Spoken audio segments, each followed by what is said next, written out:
arterial con órgano blanco, pero tú puedes tener un infarto lacunar sin tener emergencia hipertensiva. Pero el mecanismo es trombótico, porque son vasos pequeños.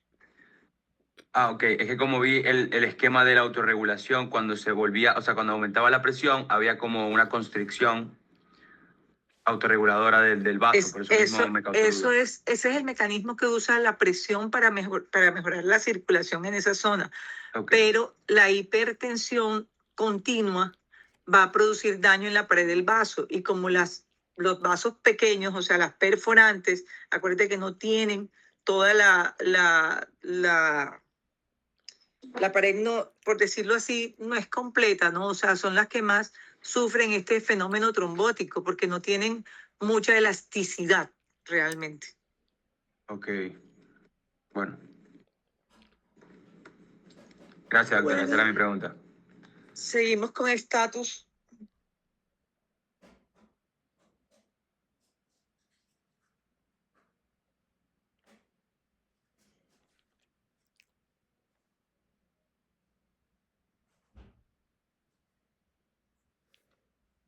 Bueno, este es el mismo paciente de 72 años que vimos ahorita. Ingresa por presentar movimientos continuos como sacudidas en el miembro superior derecho desde hace 20 minutos. Inicialmente de 1 minuto de duración que han ido aumentando en duración y frecuencia. Al ingreso presenta crisis tónico-clónica generalizada que inició en el carro donde lo traían hace 5 minutos. Antecedentes SBD cerebral media izquierda hace 6 meses que requirió tratamiento con trombólisis y trombectomía. ¿Ok? Entonces, ya este es un paciente que probablemente sí va a terminar con una parálisis de TOD. En algún momento la parálisis de TOD es una parálisis que es consecuencia de una crisis focal motora continua o no. Y se da básicamente por el bloqueo, la repolarización neuronal abrupta que hay en ese momento o el bloqueo de la actividad neuronal después de una descarga tan intensa. ¿Ok? Entonces, esto perfectamente le puede pasar, puede ser la evolución de cualquier paciente. Entonces aquí ya vamos a considerar si esto es un estatus o no es un estatus. Inicialmente tenían 1 minuto de duración, pero los estaba presentando en forma continua, no se recuperaba de las crisis, o se recuperaba y volvía y arrancaba en menos de 1 hora. Y ya cuando ingresó, ya hizo una crisis tónico-clónica generalizada. Entonces, cuando se habla de estatus epiléptico, es una crisis continua que dura 5 minutos y 2 o más crisis sin recuperación completa de la conciencia entre ellas, o el desarrollo de características sutiles entre las crisis. Esto lo ve uno con frecuencia tanto en los pacientes mayores como en los neonatos, ¿no? Que tú dices, el paciente hizo la crisis y de pronto quedó con un movimiento, sobre todo los pacientes en coma también tienen un movimiento continuo de flexión de los deditos o del piececito del pie, en los neonatos uno lo ve mucho, del pie, una cosa ahí continua todo el tiempo. Son muy sutiles, casi ni se ven. Si no evalúa uno bien al paciente, pueden que sean imperceptibles. Sin embargo, la ILAE tiene una nueva definición en la que incluye más el tiempo, porque obviamente de esto depende el tratamiento o depende las consecuencias del paciente. El estatus epiléptico es una condición resultante entre la falla de los mecanismos responsables para la terminación de la crisis o la iniciación de mecanismos que permitan una crisis anormalmente prolongada.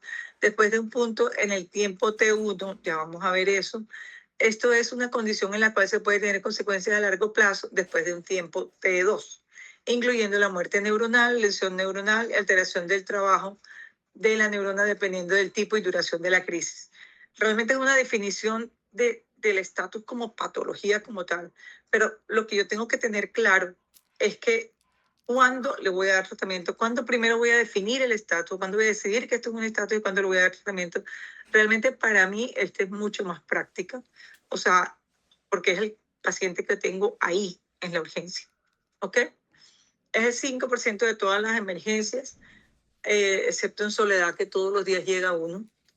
La incidencia del estatus epiléptico tiene un rango de más o menos 7 a 41 casos por 100.000 habitantes. Es mayor en niños menores de 1 año y en adultos mayores de 60 años, igual que la epilepsia básicamente. Es más común encontrar en pacientes con epilepsia generalizada secundaria que con epilepsia primaria generalizada. Pues acuérdense que las epilepsias están las primarias, que son las ausencias, las mioclónicas, pues esas no hacen, porque esas tienen un componente genético, pero esas no hacen tanto estatus como las epilepsias estructurales, por ejemplo, las epilepsias que tienen crisis focales, y luego pasamos a generalización. 50.000 a 60.000 nuevos casos anualmente en Estados Unidos. Yo creo que aquí influyen bastante la farmacodependencia, porque produce mucho, la farmacodependencia produce crisis, ¿no? Pero realmente o sea, 50.000 a 60.000 casos nuevos, no estamos viendo de lo que tenemos ya, ¿ok? Obviamente, como la hipertensión, como el problema cardiovascular, la incidencia en las minorías étnicas es más alta en Estados Unidos, y hasta el 54% de los casos el estatus puede ocurrir en ausencia de diagnóstico de epilepsia. ¿Ok? O sea, no tienes el antecedente y puedes debutar con un estatus o ingresas con un estatus puede ser abstinencia de alcohol, por un tumor que no tenía diagnosticada, por una malformación que no tenía diagnosticada, por farmacodependencia, ¿ok? Por las drogas. Cuando yo debuto con un estatus, probablemente, o sea, ya puedo hacer el diagnóstico de epilepsia porque ya aumenta casi en 3 veces, a 3 a 4 veces el riesgo de tener crisis futuras. Ok, la mortalidad varía entre 2 al 50% según el grupo etario y es más letal en los adultos mayores. Se han reportado tasas de 14% por cada 100.000 personas al año en la población general. Se describe una relación genética en algunos pacientes con primeros grados de consanguinidad y la incidencia anual de estatus epiléptico en los niños oscila entre 17 y 23% por cada 100.000 niños, en los cuales el 10 al 40% desarrolla estatus refractario. ¿Cuál es la causa? Generalmente son la misma causa de epilepsia: lesiones estructurales cerebrales, alteraciones tóxico-metabólicas, que ya aquí tendríamos un estatus que no necesariamente va a continuar en epilepsia. Causas sintomáticas agudas y remotas y episodios previos de estatus epiléptico, causa estructural de reciente aparición, causa remota sintomática, se refiere a los episodios generados por una lesión anterior que se expone a nuevas alteraciones actualmente. ¿Qué se refiere esto? Digamos que pues yo hice a los 15 años, tuve un accidente de tránsito, tuve un trauma craneoencefálico y probablemente quedó una contusión de la que me recuperé rápidamente, obviamente por edad, porque la lesión no fue muy grave, pero nunca hice crisis en ese momento. Pero a los 25, cuando empiezo a estudiar medicina, a los 5 años estudiando medicina, empiezo a trasnochar, empiezo a no dormir bien, me empiezo a exponer o me expongo a ingesta de alcohol. Ahí esa zona que está como en un límite va a dispararse y se va a desencadenar la crisis, ¿ok? En los adultos, la causa más común es la sintomática aguda, que es lo que les hablábamos anteriormente, y la segunda en cada frecuencia es la causa sintomática remota o la suspensión de los medicamentos anticrisis.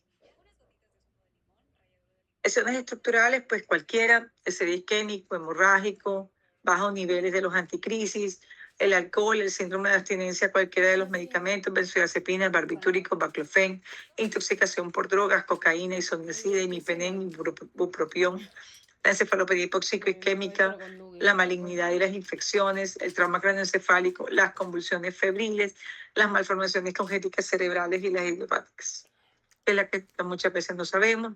Esto es más o menos lo mismo, como con porcentaje.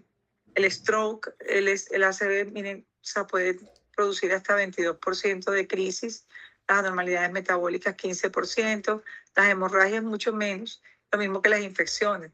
Para que a mí una infección me dé estatus, tengo que considerar que no es una meningitis, sino es una meningoencefalitis, ¿ok? Miren que de todos, el que más produce es la baja concentración de los medicamentos anticrisis.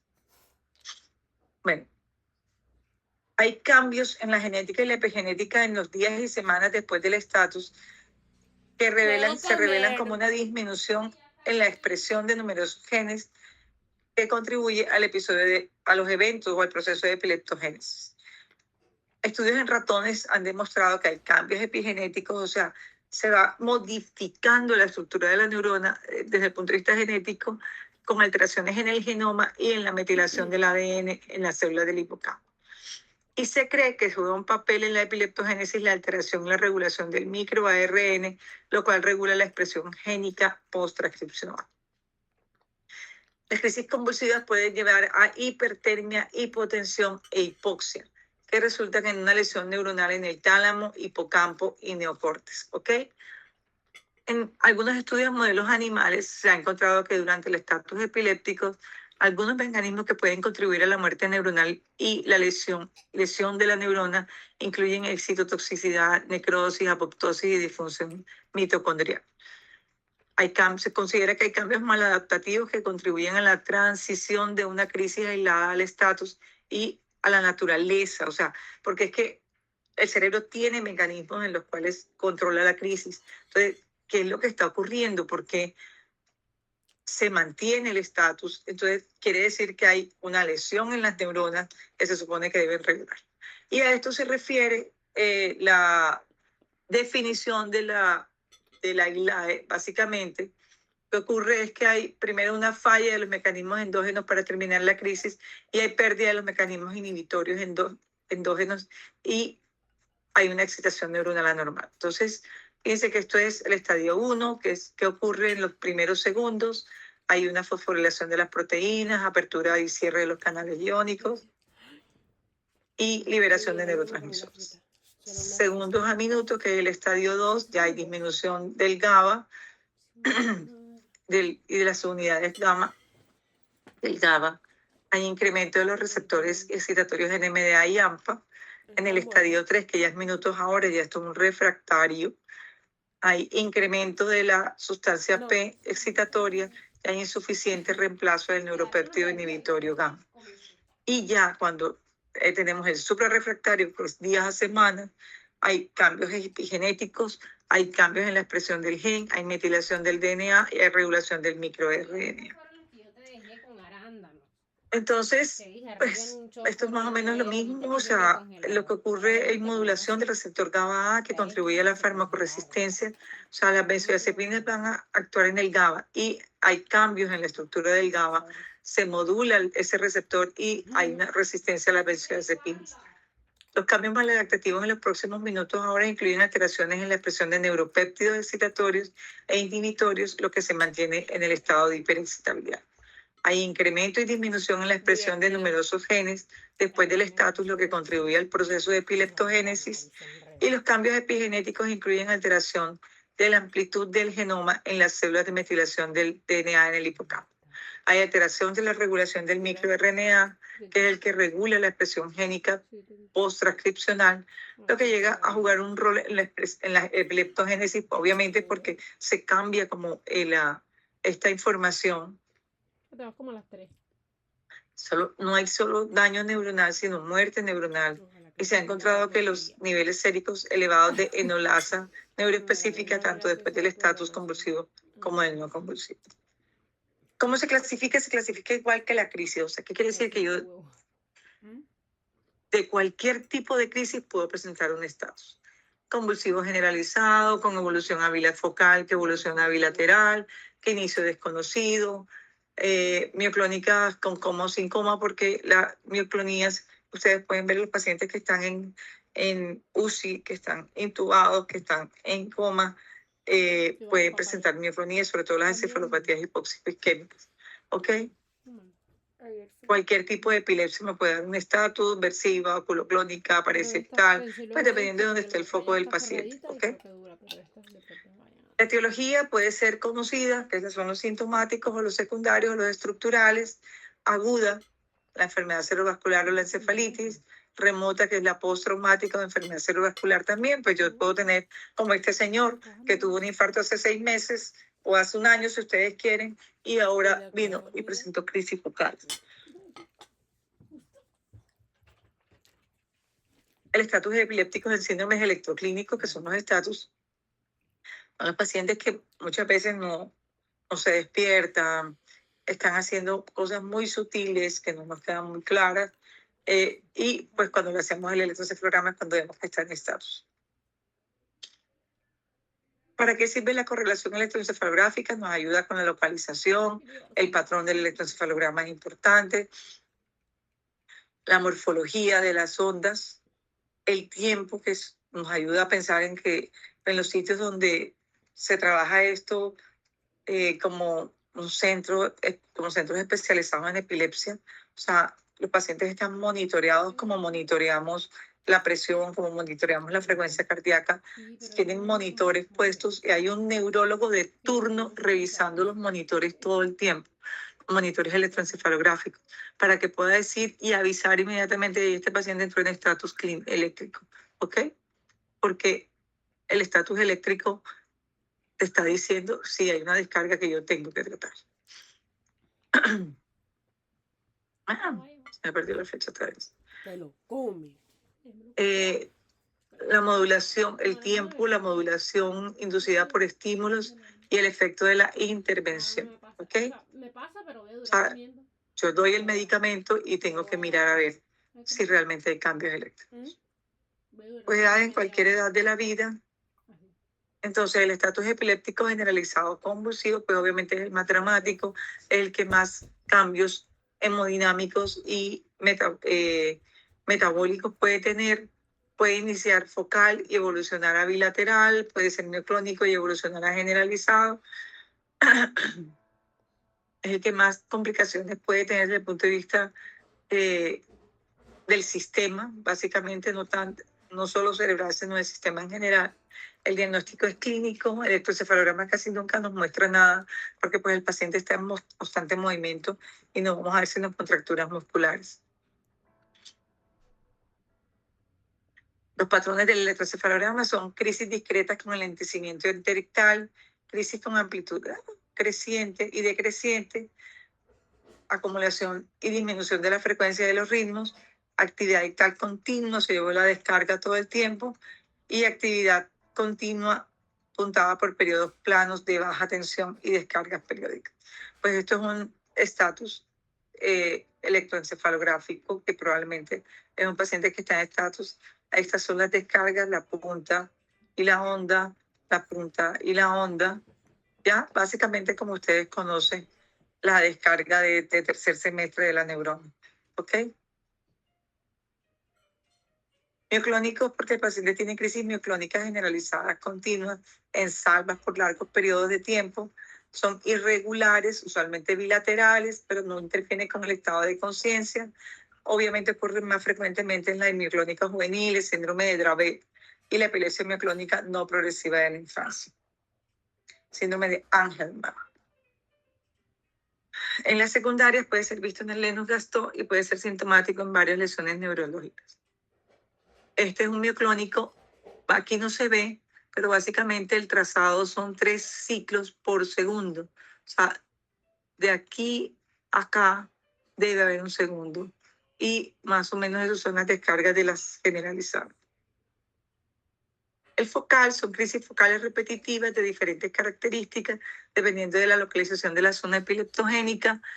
Las más frecuentes son las focales simples, en las que el paciente está consciente, el paciente llega con su brazo moviéndose, o cualquier otra característica. Se encuentran las descargas continuas focales en la zona donde se produce la descarga inicialmente. No.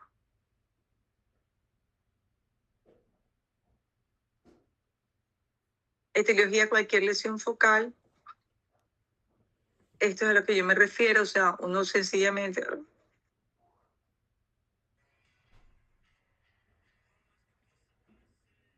Uno sencillamente mira dónde están las descargas, dónde empiezan las descargas y se devuelve y dice, bueno, frontal probablemente del lado izquierdo.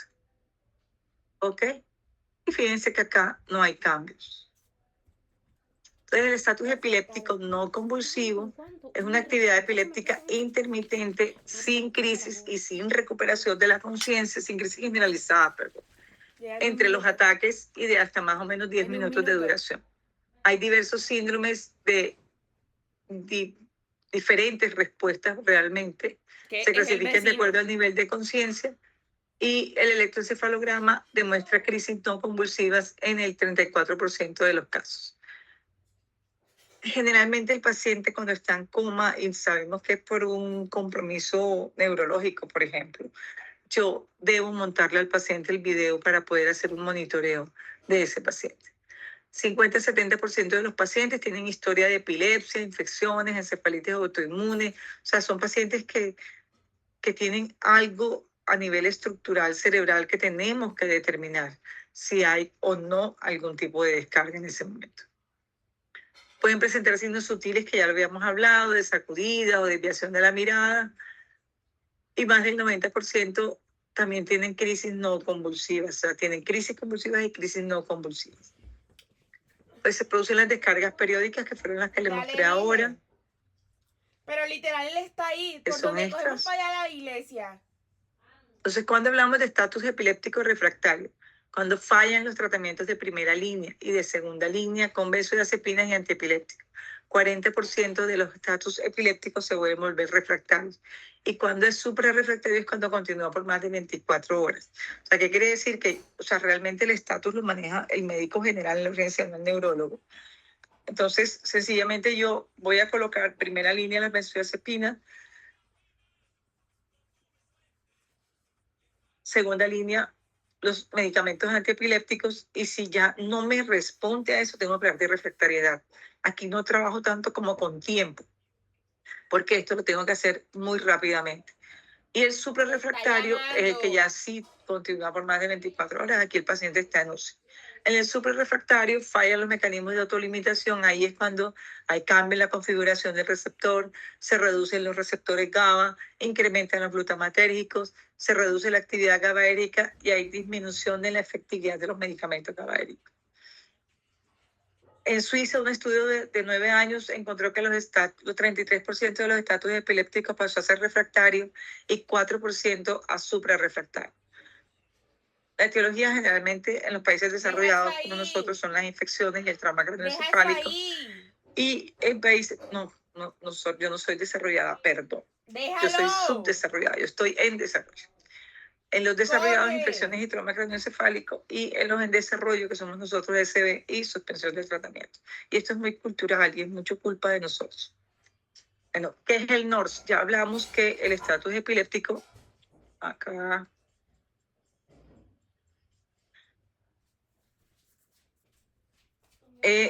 muchos de los pacientes tienen encefalitis, tienen MDA, encefalopatía por Hashimoto, cerebritis lupus y neurosífilis. Estos pacientes, No me cepillé. Rápido. estos pacientes pueden debutar, van a debutar con un estatus epiléptico que se conoce como NORS. Es un estatus epiléptico refractario desde el inicio. Los pacientes que presentan crisis generalizada y son estatus epilépticos de etiología no clara, frecuentemente relacionados con fiebre o no, lo que sugiere una encefalitis viral.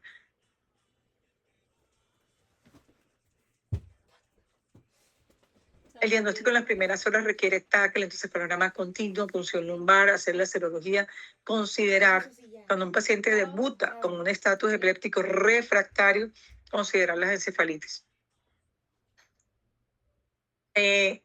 Hacer resonancia magnética, pues obviamente en agudo pues le voy a hacer un TAC, pero tengo que hacer una resonancia magnética, volver a repetir la punción lumbar siempre. Y el electroencefalograma continuo es súper importante aquí. No solo para hacer el diagnóstico, sino para determinar si he logrado la supresión de la crisis.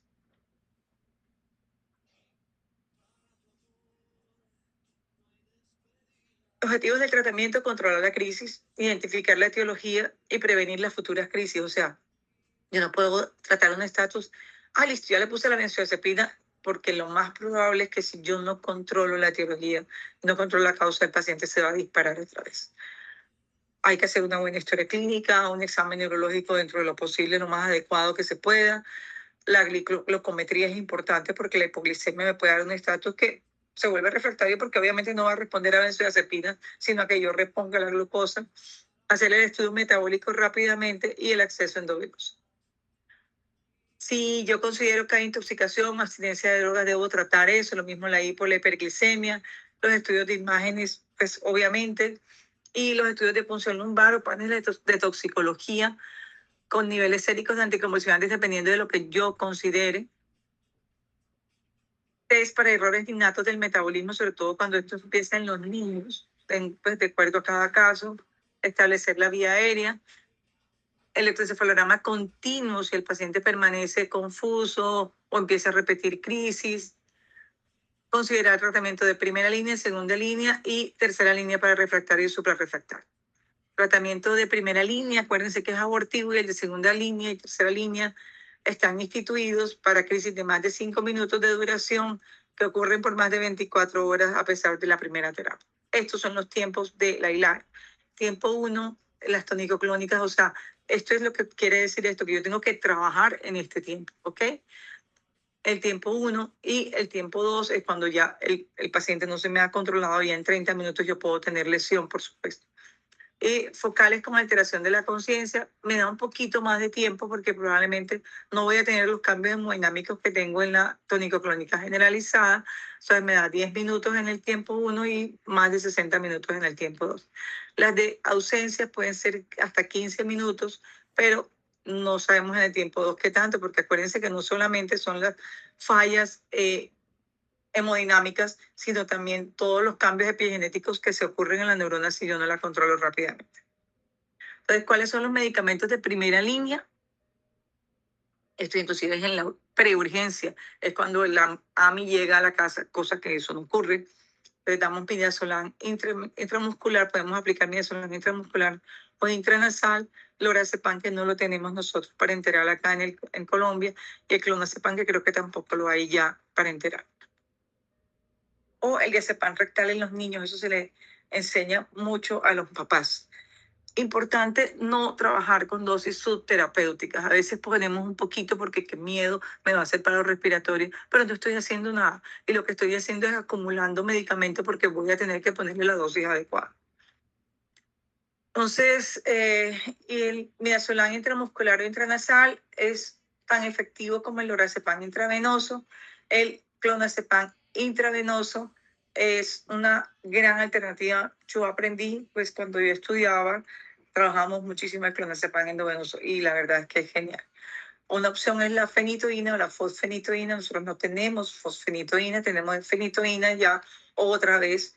Y yo siempre les digo que se aprendan esto, ahora lo vamos a ver otra vez, pero la otra opción, yo pongo el midazolam y empiezo a poner ya los medicamentos de segunda elección, los tengo que instaurar.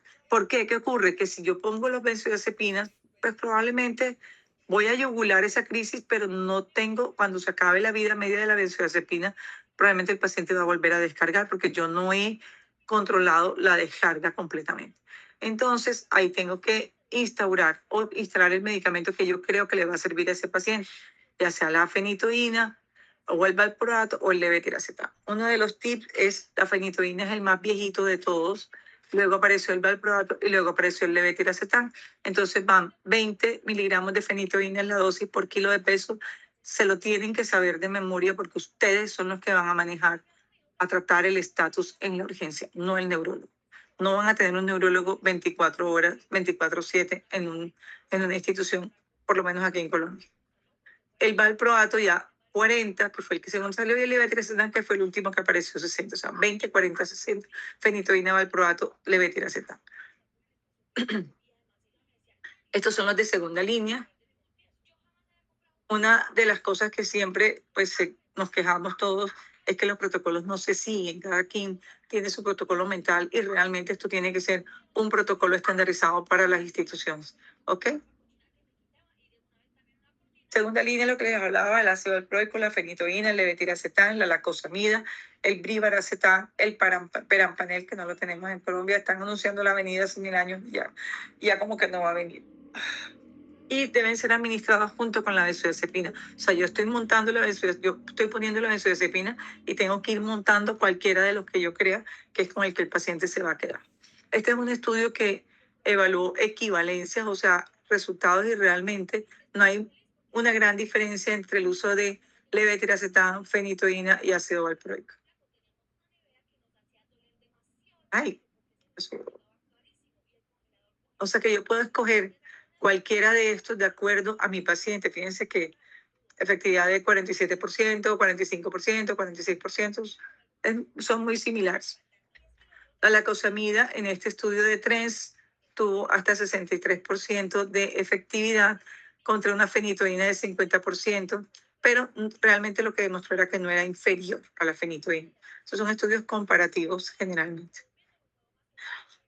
Este es un consenso, y el otro que tienen que tener en cuenta es el de la Asociación Colombiana de Neurología. ¿Ok? Entonces, esto es un esquema. Cada minuto de retraso en el tratamiento supone un 5% de riesgo acumulado para que la crisis dure más de 60 minutos. Entonces, ustedes no pueden esperar a que yo aparezca de Puerto Azul al hospital. Y los pacientes tratados en ese tiempo representan más secuelas neurológicas a los 4 años. ¿Ok? Entonces, esto es como una escalita de lo que ya hemos venido hablando. Pues una crisis epiléptica aislada, medidas generales únicamente. No tenemos que hacer nada más. Si la crisis no cesa o empiezan a repetirse, ya pongo la benzodiazepina IV. Si yo estoy en un estatus epiléptico inicial, tengo que poner el levetiracetam y el valproato, la que yo considero. Si yo tengo un refractario, ya tengo que pensar no solamente en poner otro anticrisis, sino utilizar la ketamina o utilizar otro tipo de tratamiento que vamos a ver ahora. Y si el paciente tiene un estatus refractario en curso, pues ya tengo que llevar al paciente a coma y bloquear esa corteza. ¿Ok? Estos son como las dosis. El diazepam son de 5 a 10 miligramos, pasado en bolo, dividido en destrozo en agua destilada, a razón de 1 miligramo por minuto para yugular la crisis. El clonazepam puedo pasar el miligramo, la ampollita viene de 1 miligramo y puedo pasar el bolo directo y luego repetir los bolos cada 5 minutos, a los 5 minutos. Y el midazolam, 1 a 2 miligramos, pasar en bolo en 1 minuto. Luego, ya las infusiones, tengo que decidir. El diazepam no se pone en infusión, pero el lorazepam y el midazolam y el clonazepam sí se pueden poner en infusión. Esta es la efectividad. Realmente el más efectivo en terminación de crisis es el lorazepam, que no lo tenemos nosotros aquí. Nosotros tenemos el diazepam y el midazolam, que son muy parecidos. Fíjense que el clonazepam es tan efectivo como el lorazepam, que tampoco lo tenemos. Pues no sé, yo tengo mucho tiempo que no lo pido, porque además es que es fuera del post, son 50.000 problemas. La recomendación más reciente en la segunda fase terapéutica establece la necesidad de administrar fármacos no benzodiazepínicos de forma precoz en el estatus epiléptico, ya que era lo que veníamos hablando antes. El retraso en el inicio y la dosis infraterapéuticas asocia con una mayor refractariedad. Se recomienda una terapia precoz con medicamentos no benzodiazepínicos al mismo tiempo de los benzodiazepínicos. Entonces, ¿cuáles son? La elección de estos viene determinada por el perfil de seguridad y las características del paciente, por supuesto. Entonces, aquí están las dosis: fenitoína 20 a 30 miligramos por kilo, valproico 40, levetiracetam 60, de 30 a 60, la lacosamida 6 miligramos por kilo o 400 miligramos en 15 a 20 minutos, y el brivaracetam 2 miligramos por kilo o hasta 200 miligramos en 15 minutos. Pues la fenitoína es el clásico de elección, es el único recomendado por la FDA con nivel de evidencia, pero tiene un bajo perfil de seguridad. Está contraindicado en pacientes cardiópatas, con inductores enzimáticos, puede producir irritación local, hay que diluirlo bastante bien. El ácido valproico no es cardiotóxico, pero su metabolismo e interacción están contraindicados en pacientes con hepatopatías o coagulopatías, o en mujeres en edad fértil. Pero bueno, ¿por qué? Porque no solamente es ponerlo, sino que es el que yo lo voy a dejar. El levetiracetam es de amplio espectro, indicado tanto en las focales como en las generalizadas, no es inferior a los anteriores, pero tiene un perfil farmacológico fácil de manejar. Tiene una cinética lineal, ausencia de interacciones y es de fácil administración. ¿Ok? Realmente es el más utilizado y se le considera como anticrisis de segunda línea. La glucosamina de los últimos está indicada en las crisis focales y en la crisis de evolución bilateral tónico-clónica. Tiene inhibición más fisiológica porque este voltaje es dependiente de los canales de sodio que la fenitoína, pero actúa igual que la fenitoína en los canales y una eficacia no inferior a la fosfenitoína. En el estatus epiléptico resulta más eficaz cuanto más precoz se administra el medicamento. ¿Ya? El brivaracetam es uno nuevo. Muestra una mayor afinidad por la proteína SB2A y mayor liposolubilidad, con potencial mayor eficacia. Realmente no lo estamos usando tan frecuentemente porque tenemos a la mano los otros.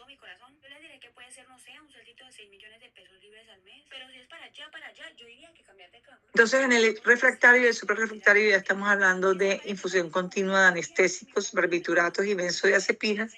Los pacientes que no responden a la terapia anticonvulsivante después de 24 horas, adición al tratamiento anticonvulsivante IV, y 10 a 15% de los pacientes con estatus epiléptico refractario no responden a la terapia de tercera línea y son considerados suprarrefractarios.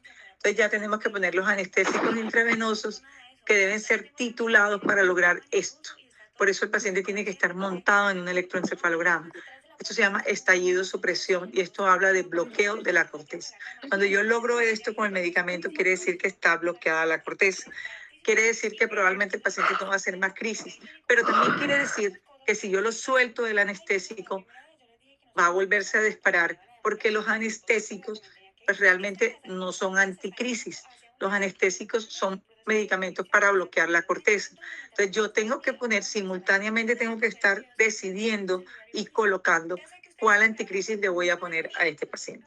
Nunca debe ser más de 48 horas la duración de los anestésicos porque pues, se supone que tú en 48 horas ya has alcanzado los niveles suficientes de la anticrisis. El midazolam también se puede utilizar como de tercera línea, pues por supuesto es el que usamos para sedar o poder intubar a los pacientes. El propofol es frecuentemente utilizado en pacientes que pueden requerir una evaluación neurológica que lo permite, lo mismo la ketamina. El uso prolongado, por ejemplo, de alta dosis de propofol puede llevar a complicaciones como rhabdomiolisis, entonces por eso no lo podemos usar por tanto tiempo. Si falla en el midazolam y el propofol, podemos poner el pentobarbital, que es un anestésico también. Y la desventaja de estos barbituratos es que la vida media es prolongada, ¿ok? Y el gran efecto se da donde tú pierdes la evaluación neurológica. Y uno que está en boom ahora es la ketamina, que se puede utilizar en pacientes sin intubar. Sin embargo, altas dosis sí requieren intubación y está indicada cuando el paciente requiere valoración neurológica periódica. Siempre debemos tener un electroencefalograma montado, continuo, monitoreo hemodinámico y tratamiento agresivo en UCI. Estos pacientes ya tienen que estar en UCI. Y el retiro del medicamento debe ser gradual, porque si se retira súbitamente del anestésico, también vamos a desencadenar un estatus. Lo que hablábamos, y lo otro es la posibilidad de darle al paciente dieta cetogénica como tratamiento del estatus, se le pasa por sonda nasogástrica, o iniciar tratamiento con estimulación del nervio vago, que ya es un tratamiento un poco más invasivo, ¿no? Sin que sea quirúrgico, porque lo que hace es colocar un estimulador del vago, que es el que va a disparar la inhibición en determinado momento. En el NORS hay que considerar, si consideramos una encefalitis autoinmune, hay que considerar otro tipo de tratamiento, ponerle inmunoglobulina al paciente, plasmaféresis, corticoide y tocilizumab. Si tenemos una encefalopatía hipoxico-isquémica, el tratamiento de elección es el propofol o el midazolam y la hipotermia, ¿ok? O sea, bajarle el metabolismo a esa neurona hasta que se recupere. Si podemos usar marcadores bioquímicos neuronales, pues muchísimo mejor, y los potenciales evocados neurosensoriales. La encefalopatía hipóxico-isquémica y crisis tónico-clónica generalizadas son excepcionales. El paciente está en coma, el paciente está en muy malas condiciones y vamos a encontrar con frecuencia mioclonías desencadenadas por estímulos. O sea, tocamos el paciente, hablamos muy fuerte y se desencadena la mioclonía. 2/3 de los pacientes presentan mioclonías, el electroencefalograma volvemos nuevamente continuo todo el tiempo. Hay que repetir en forma periódica un electroencefalograma. Y cuando el paciente tiene mioclonias y descargas epileptiformes, el pronóstico es peor. En la encefalopatía hipóxico-isquémica, el mal pronóstico no es razonable el tratamiento agresivo en pacientes con mal pronóstico. ¿A qué se refiere esto? No quiere decir que no lo vamos a dar, pero vamos a tratar de controlar al paciente. Pero si el paciente tiene un mal pronóstico de vida, o sea, si sabemos que no tiene de pronto posibilidades de recuperación porque sus pupilas estén midriáticas, porque no esté retirando, porque tiene compromiso de tallo, entonces ser agresivos incluso aquí lo que hace es que va a empeorar el compromiso de conciencia con el paciente. Cuando el pronóstico es favorable, pues lo que ustedes quieran poner. Benzodiazepina, ácido valproico, levetiracetam, todo lo que ustedes consideren para mejorar al paciente. Este es un artículo que esto es como más de lo mismo, pero es el consenso de expertos de la Asociación Colombiana de Neurología. Es interesante porque maneja estas preguntas, o sea, muestra los casos y maneja las preguntas para que ustedes las puedan resolver. Y es muy fácil de estudiar, pero es más o menos lo mismo que estamos viendo, ¿ok? Esta fue un poquito más corta. ¿Alguna pregunta?